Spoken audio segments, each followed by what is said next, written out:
Have you ever been dreaming about a trip you always wanted, but for some reason never considered as something you would actually do? We have. But one day, when you least expect it, all the pieces just naturally come together. A long weekend is ahead, the weather promises to be perfect, an amazing wine region is just 5 hours away, and out of a sudden we encounter a beautifully made booklet in a local liquor store with a map and recommendations on wineries. That was a sign. Thanks to the Wine Country Ontario travel guide and some recommendations found on the internet, we put together a list of vineyards, selecting 10 out of a few dozen wineries of the Niagara-on-the-Lake area. So 3 days, 10 vineyards, the bags are packed, and here we are, ready for probably the most enjoyable weekend of the summer season 2022.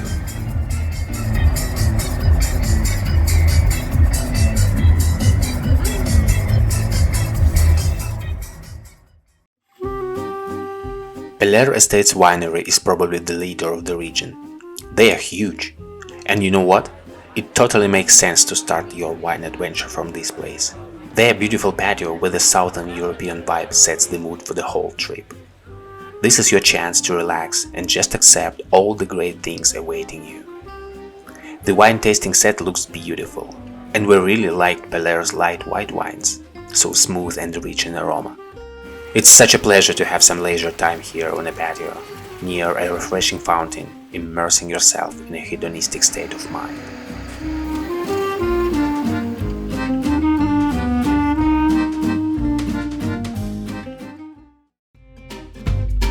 Our next stop is Conselman Estate Winery, that offers breathtaking views, as its vineyards are located right on the shore of Lake Ontario, where you can enjoy these almost seacoast landscapes over the emerald green rows of grape vines.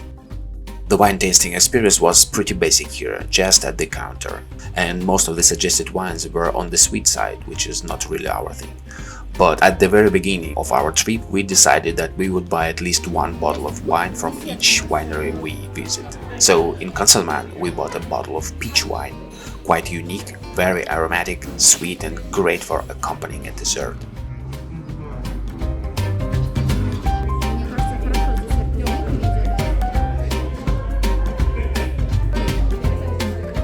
Nomad at Hinterbook Winery happened to be a hidden gem of the whole wine tour. It becomes obvious from the very first sight at their patio, a true French countryside with oak barrels used as tables under huge crowns of trees, with such a great and relaxing atmosphere. You would really want to stay here for hours. Also, we were very lucky to meet Igor, a local wine expert, very knowledgeable and passionate about wines. He orchestrated our tasting experience with amazing storytelling, helping us better understand the character of local wines. Spoiler alert, at Nomad we bought more wine than at any other winery, because they were so good.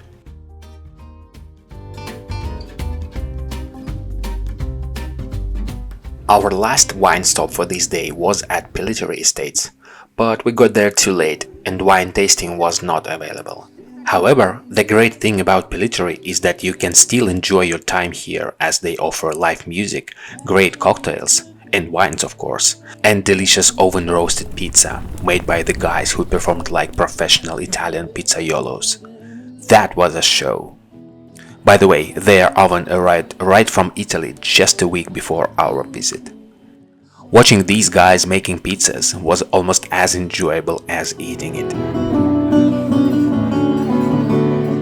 Considering the fact that we got here after 3 other wineries, we were totally ready to have even more fun among picturesque vines.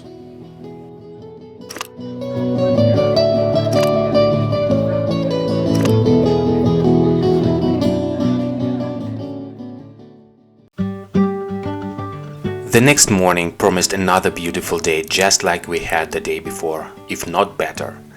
Being in the Niagara region means you don't want to miss to say hi to one of the greatest waterfalls in the world, especially when the hot weather calls for something refreshing. This is exactly the case when a picture is worth 1,000 words.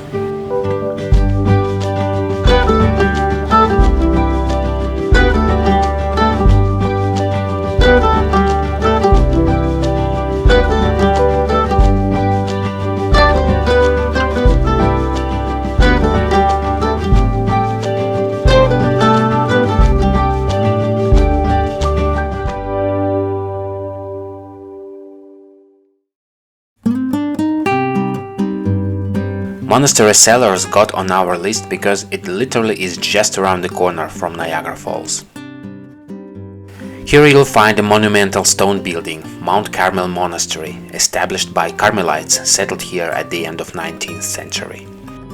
It is a chance to visit the chapel and surrounding gardens, and of course to taste local wines, including Vidal Ice Wine, famous for its luxurious sweetness. Don't expect a patio though, it's just a wine boutique with a counter for tasting.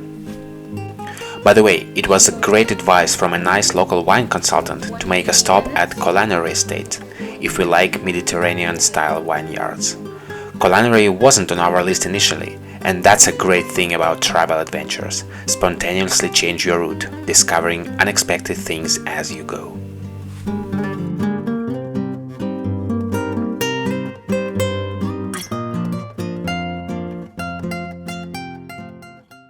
Indeed, Colanary Estate Winery impresses from the very first sight. It is picturesque. Surrounded by endless rows of wines, it immediately moves you from the Canadian wine country to poetic Italy, with its gorgeous architecture, antique stylized statues and benches, and spacious patio with flowers, palm trees and a fountain. The place is so popular that we were unable to get a wine tasting that day. They were fully booked, so we came back the day after. No regrets. It is a pleasure to spend a lazy hour or two here.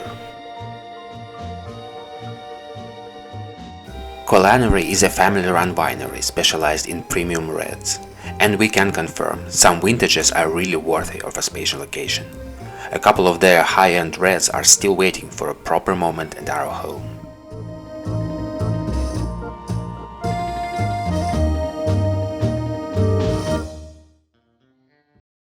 The next stop on our wine route was Chateau des Charmes. Indeed, once you drive in, you see a real French chateau with a tranquil fountain in front of a gorgeous facade. Just like Colanary and Pellaire, the winery is drowning in a sea of growing vines, going to the horizon. This was the only place where we took a tour to the cellars. Luckily, it was kindly offered to us without a reservation. There is indeed some magic in such places, filled with countless oak barrels, from a regular size to gigantic ones. It reminds of how old the winemaking tradition is, how it accompanied mankind history, and what a sacred meaning the wine had to the ancient world. Another pleasant surprise. A band playing at the tented venue was a nice addition to the culmination of every winery visit, the wine tasting. The wine is solid, and a couple bottles were added to our collection.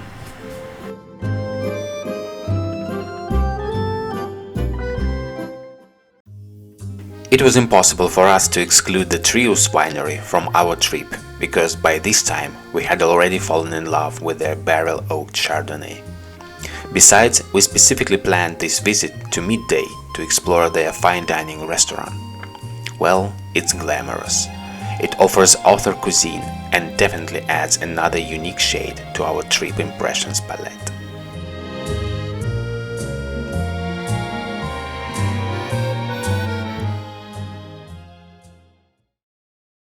We are finally done with our wine experiences for today. Tonight we are gonna have some fun in the Niagara-on-the-Lake city.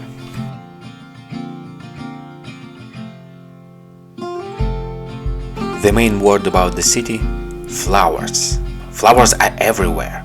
There were so many that it looked like the whole city was blooming.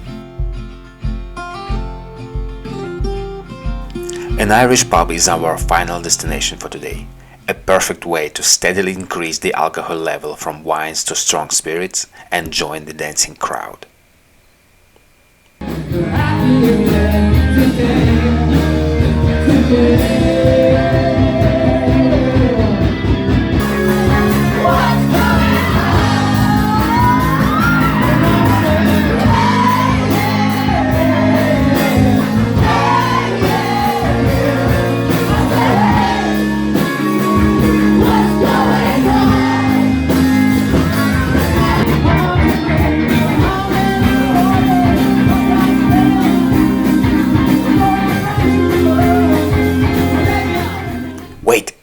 You will never guess what was the last thing, and the most impressive one in its own way, that happened to us that night. On our way back from the pub to the Airbnb, in the middle of nowhere, we were stopped by a lowered boom barrier in front of a drawbridge across a channel. The bridge started to rise, and in a couple minutes we were mesmerized by an absolutely cinematic performance.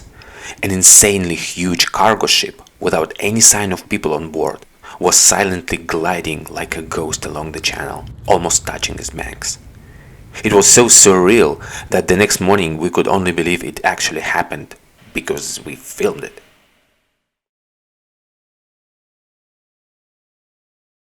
July is the peach season in Ontario, and Ontarian peaches are truly great, so sweet, juicy and delicious. Of course, we couldn't miss a chance to visit one of the many peach orchards we saw along the way during the whole trip. Picking the freshest fruit and eating them right off the tree, that was one hedonistic pleasure. Очень вкусно. Я первый раз собираю персики на плантации, это офигенно. Wayne Gretzky is a big name in the Canadian wine and whiskey business, so of course we wanted to see where this brand comes from. And that appeared to be our only personal, of course, but still a disappointment during that trip. The estate itself is huge and modern, and it is probably a great place to spend time with a bunch of friends, with its beer and whiskey bars, loud music and facilities for sport games. But it surely misses that relaxed and tranquil vibe traditionally associated with a winery.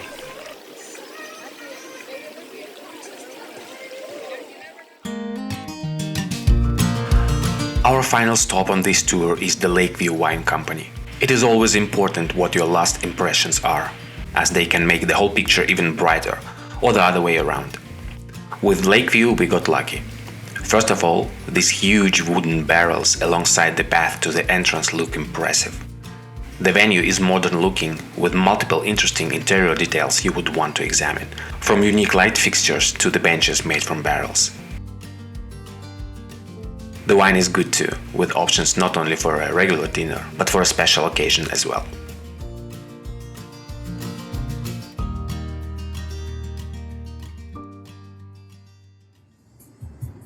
This trip happened to be even better than we could ever imagine.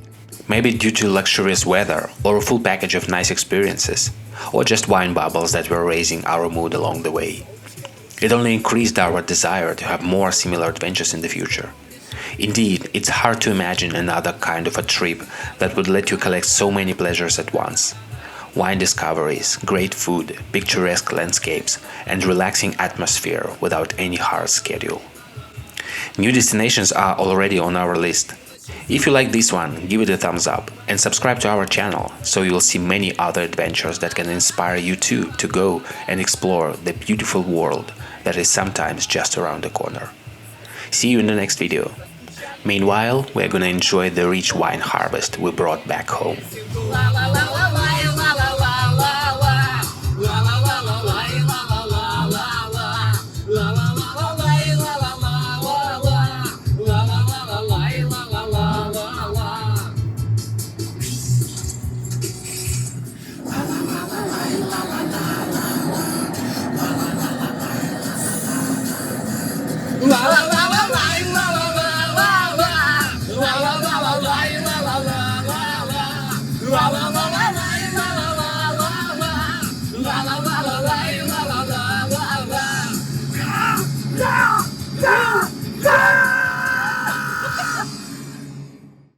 Spoiler alert, spoiler alert, spoiler alert, spoiler alert. Of course we wanted to see where this brand wanted to see where this brand comes from, with multiple interesting interior details you would want to examine, from unique light fixtures to from unique light